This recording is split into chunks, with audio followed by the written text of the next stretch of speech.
어머니의 애달픈 손길에도 대답이 없는 야속한 아들. 언제까지 말없는 아들의 그림자만 붙잡고 살 수 없다는 걸 부모도 이제는 안다. 너에 대한 그리움도 있을 것이고 또 네가 부모에 대한 모든 것을 다 이제 성훈이가 다 채워주면서 살아가니까 걱정하지 말고 잘 있어. 이런 것이 빨리 잊어버려야 될 텐데. 새삼 떠난 아들에 대한 사무친 그리움이 솟구쳐 오른다. 너희들 뭐냐? 부부가 처음으로 찾은 동물 가족은 흑염소들. 우원 씨가 애지중지 키우고 있는 애완동물이다. 깜순이. 이름까지 붙여가며 흑염소에게 애정을 쏟고 있는 우원 씨.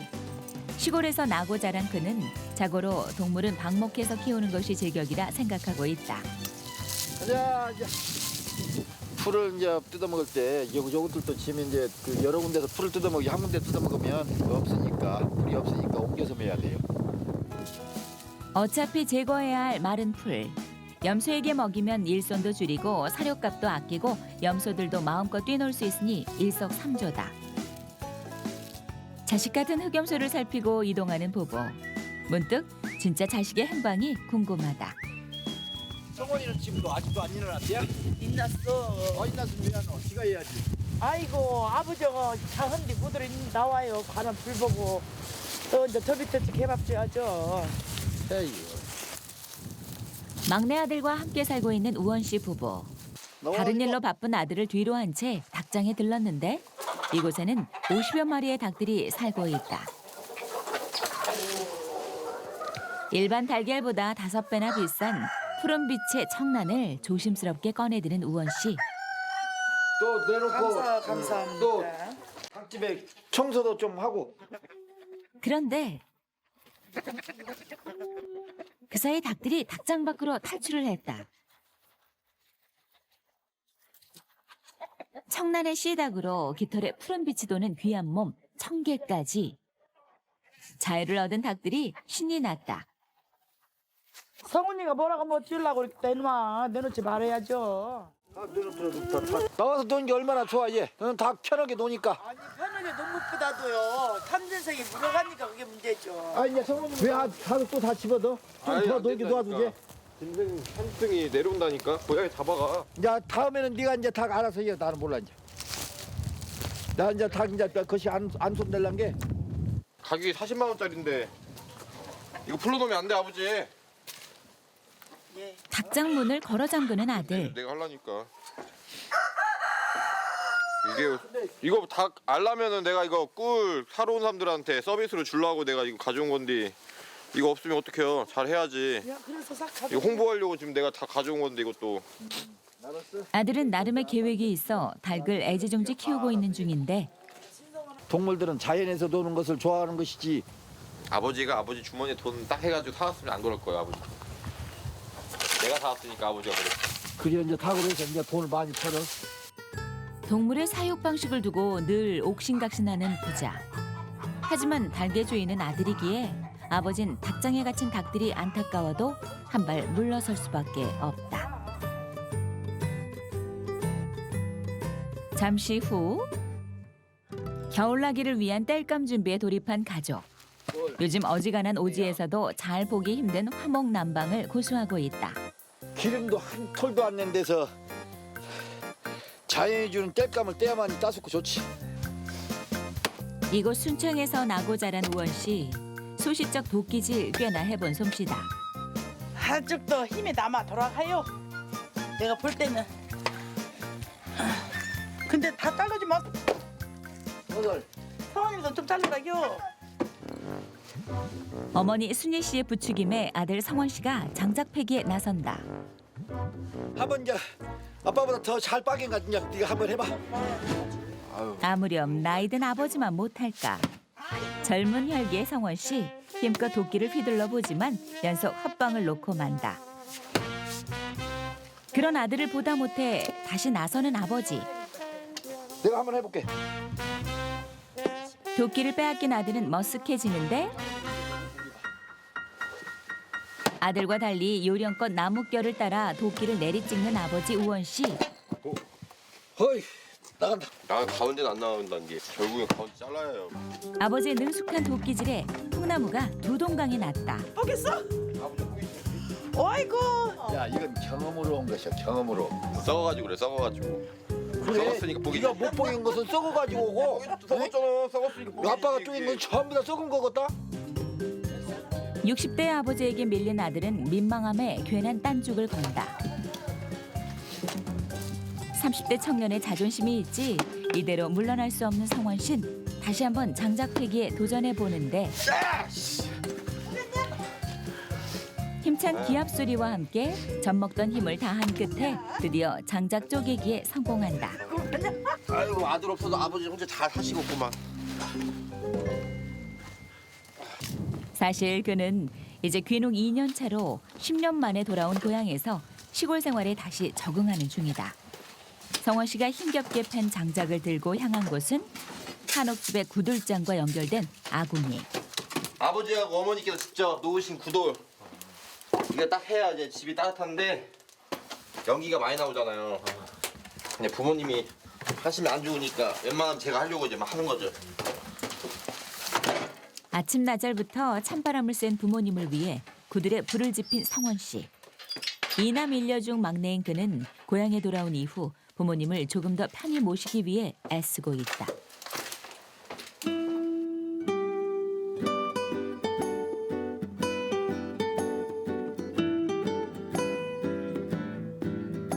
아들 성원 씨 덕에 훈훈한 온기가 도는 집안으로 들어서는 세 가족. 그런데 우리 왔다. 나도 왔다. 나도 왔어. 가족들이 텅 빈 집안을 향해 인사를 건넨다. 아 우리 아들 있잖아요 집. 우리 아들이 집 지키고 있어. 항상 우리 아들이 지키고 있는 거지. 늘 집을 지키고 있다는 또 다른 아들에 대한 이야기를 아버지 우원 씨가 꺼내놓는다. 이 성원이 육에 형이 있었는데 그 형이 이제 새 집을 사가지고 이제 모셔간다고 했는데 하늘나라로 가면서 영원히 남을 수 있는 그런 집을 짓게 된 거죠. 4년 전 교통사고로 장남을 잃은 우원 씨 부부. 큰아들이 남긴 유산으로 지은 이 집은 부부에게 장남의 분신이나 마찬가지다. 형이 떠난 후 깊은 슬픔에 빠진 부모를 곁에서 지키기 위해 고향으로 돌아온 성원 씨. 말없이 부모님을 위로한다. 그래 이제 이렇게 살면 되지.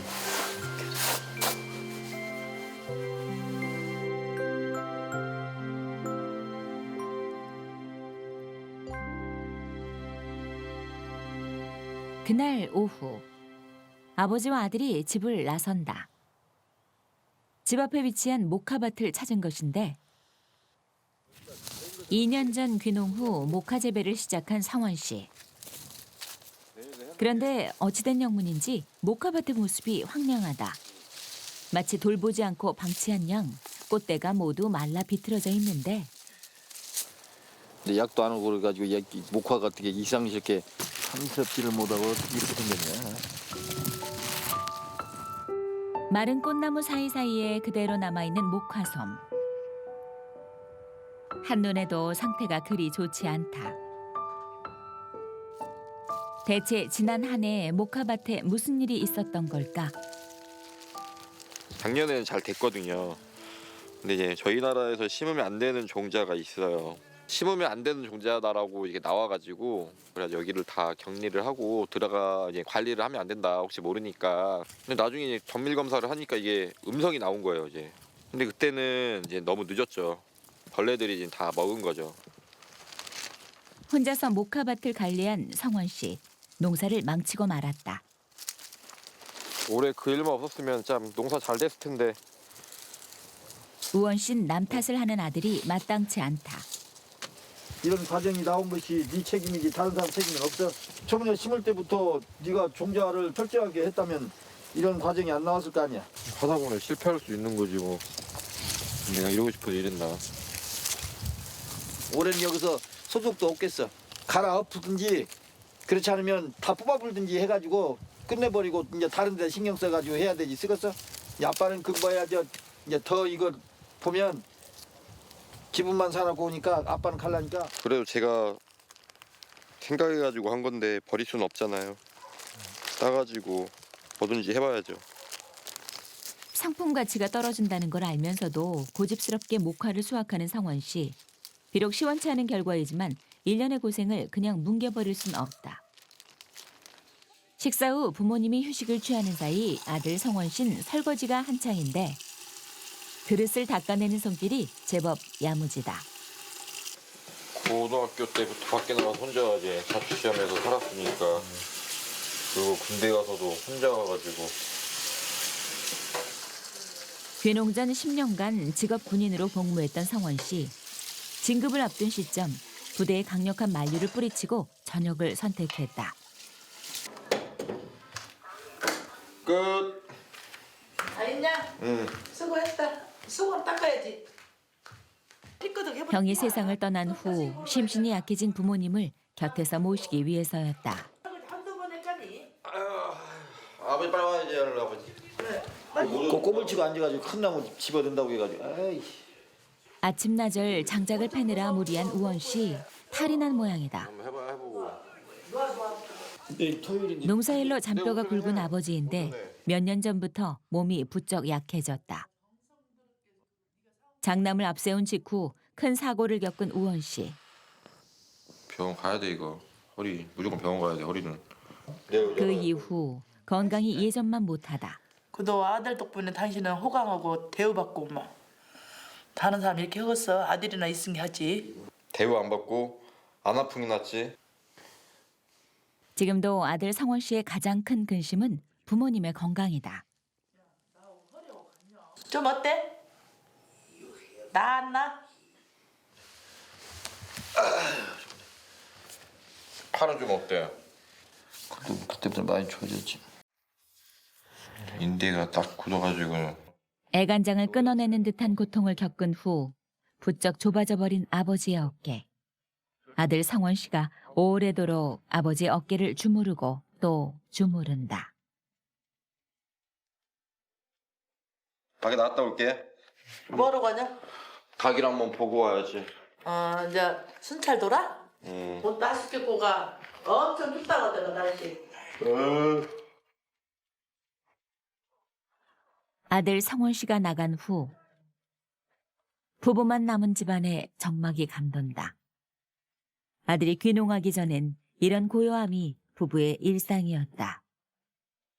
하우스 지붕에 올라가가지고 일을 하면서도 이제 언제나 정신이 없다 보니까 그렇게 하우스에서 떨어져가지고 어깨 인대를 다치면서 차가 이제 우리 성원이가 고향으로 데려와가지고 부모님들하고 같이 살 수 있는 그런 마음가짐이 그때 들은 것 같아가지고 아들한테 미안한 생각을 가지고 있죠. 부모를 위해 자신의 꿈을 포기한 아들. 부모는 고맙다기보단 짠한 마음이 앞선다. 한편 동물들의 상태를 살피기 위해 집을 나선 성원 씨는 애지중지 키우는 닭들의 안부를 가장 먼저 챙기러 왔다. 산고양이가 많이 내려올 시기여가지고 이게 이제 구멍이 뚫려 있으면은 그 사이로 이제 들어가가지고 닭을 다 물어 죽여요. 나란히 횃대에 앉아 별탈 없이 잠든 닭들. 안심한 성원 씨가 발걸음을 옮긴다. 잠들기 전 화목 보일러의 불씨를 살피는 것 또한 늘 그가 하는 일이다. 날씨가 엄청 추울 때, 눈 많이 오거나 이럴 때는 새벽에도 한 번씩 와가지고 봐요. 방이 집이 크니까 불도 많이 들어가거든요. 이제 32의 나이. 안정적인 직업을 포기하고 앞날을 장담할 수 없는 귀농을 선택할 때 그도 불안함이 없었던 건 아니다. 그 생활 계속 했으면은 뭐 안정적으로 생활은 했을지 모르겠지만은 아마 부모님 걱정이 계속 됐을 거예요. 그게 그러면은 저도 마음이 불편하고 또 부모님도 제가 멀리 떨어져 있으니까 마음이 불편하실 거고. 자신의 미래보단 부모님이 우선이었기에 망설임 없이 군 생활을 정리했던 성원 씨. 지금도 그 선택을 후회하지 않는다.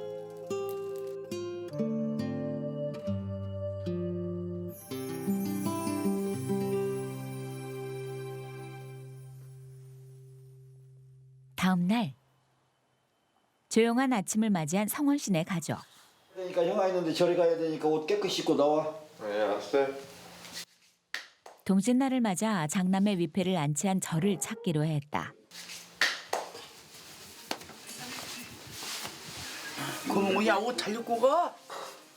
갑자기 아들의 방을 찾은 어머니. 어디든지 가더라도 잘 입고 가. 형아 봐라야. 형 옷 잘 입고 안 다니대. 그 형아바람 못 이렇게 말을 했어.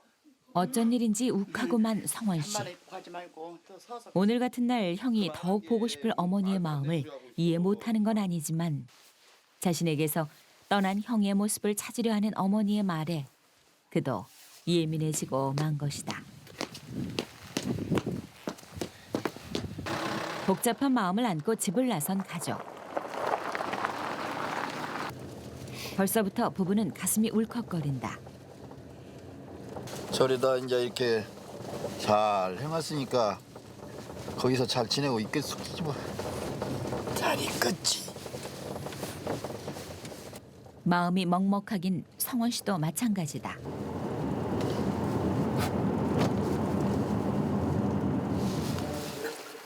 그렇게 한참을 달려 전라북도 내장산에 위치한 한 사찰에 도착했다.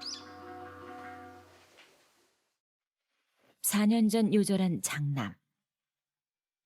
부모 생각이 지극했던 효자였기에 가슴에 묻는 것이 더욱 고통스러웠다. 어머니의 애달픈 손길에도 대답이 없는 야속한 아들. 언제까지 말없는 아들의 그림자만 붙잡고 살 수 없다는 걸 부모도 이제는 안다.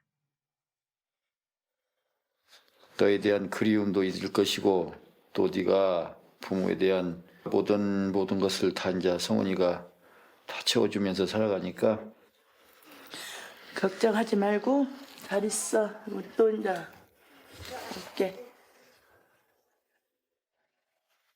막내 동생에게도 듣고 싶은 말이 있을 형.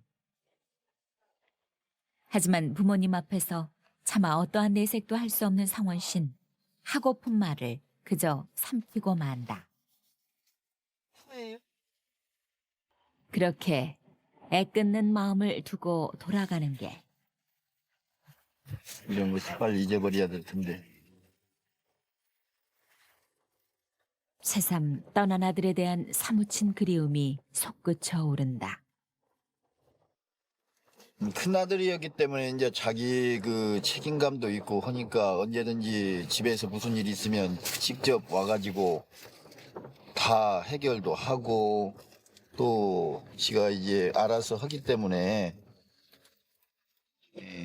부모로서는 별로 이제 뒤에서 크게 뭐 신경 쓸 일이 이제 없었고 그러니까 참 든든했었죠. 누구도 대신하지 못할 형의 존재감. 과연 자신이 형만큼 부모님을 잘 모실 수 있을까? 성원 씨는 마음이 무거워진다.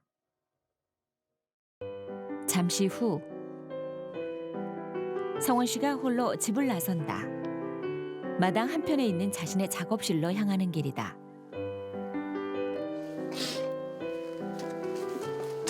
형에게 다녀온 후 심란한 마음을 달래기 위해 일거리를 찾아 나선 성원 씨. 양봉을 주업으로 삼고 있는 부모님을 돕고 있는 성원 씨는 꿀의 판매를 담당하고 있다. 포장 작업은 다 거의 다 제가 하죠. 왜냐면 이제 병 보시면 알겠지만 옛날 병이 아니라 병이 새로 맞췄기 때문에 포장하는 방법도 좀 다르고. 직접 포장용 용기를 제작한 성원 씨. 부모님들은 다 이걸로 판매를 하시고 이렇게 병은 2.4kg인데 저는 다 이렇게 소분해서 바꿨죠. 이렇게 100g짜리, 730g짜리 아로니아, 블루베리, 딸기, 허브. 뿐만 아니라 다양한 종류의 과일꿀 절임까지. 귀농 2년 차, 끊임없이 새로운 시도를 하며 노력 중인 성원 씨다. 부모님께 좀 성과 좀 보여드리고 싶고 잘 되는 것도 보여드리고 싶고 이런저런 것도 많이 보여드리고 싶긴 한데 그게 뭐 제 맘대로 되겠어요. 그게 잘 안 되죠. 차근차근 하다 보면은 언젠가는 좋아지겠죠. 부모님도 알게 되실 거고 이렇게 많이 노력하는 것도. 단지 부모님을 모시기 위해 어쩔 수 없이 선택한 귀농이 아니라는 걸 보여드리기 위해서라도 성원 씨는 하루빨리 성공하고 싶다. 그래야 부모님도 아들에 대한 미안함을 털어버릴 수 있을 것이다.